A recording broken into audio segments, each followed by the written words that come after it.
Chapter 8. A Terrible Fright. It was the very next night after old dog Spot had treed Fatty Coon in the big oak near the cornfield. They had finished their evening meal at Farmer Green's house. The cows were milked, the horses had been fed, the chickens had all gone to roost. And Farmer Green looked up at the moon, rising from behind Blue Mountain. "We'll go coon hunting again tonight," he said to Johnny and the hired man. "The corn has brought the coons up from the swamp. We'll start as soon as it grows a little darker." Well, after a while they set out for the cornfield. And sure enough, old Spot soon began to bark. "He's treed," said Farmer Green, pretty soon. And they all hurried over to the edge of the woods, where Spot had chased a coon up into a tall chestnut tree.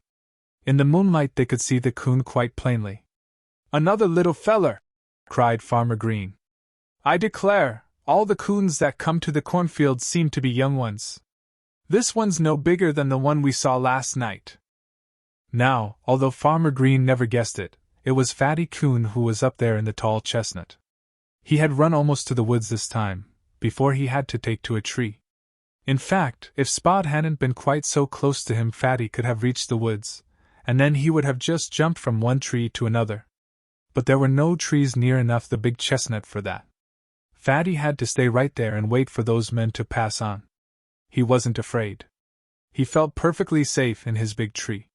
And he only smiled when Johnny Green said to his father, "I wish I had that young coon.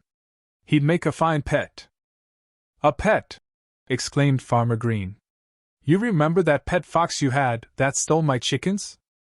"Oh, I'd be careful," Johnny promised. "Besides, don't you think we ought to catch him, so he won't eat any more corn?" Farmer Green smiled. He had been a boy himself, once upon a time, and he had not forgotten the pet coon that he had owned when he was just about Johnny's age. "All right," he said at last. "I'll give you one more chance, Johnny. But you'll have to see that this young coon doesn't kill any of my poultry."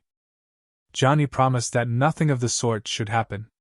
And then his father and the hired man picked up their axes, and standing on opposite sides of the tall chestnut tree, they began to chop. How the chips did fly! At the very first blow Fatty knew that this was an entirely different sort of chopping from that which Johnny had attempted the night before. The great tree shook as if it knew that it would soon come crashing down upon the ground.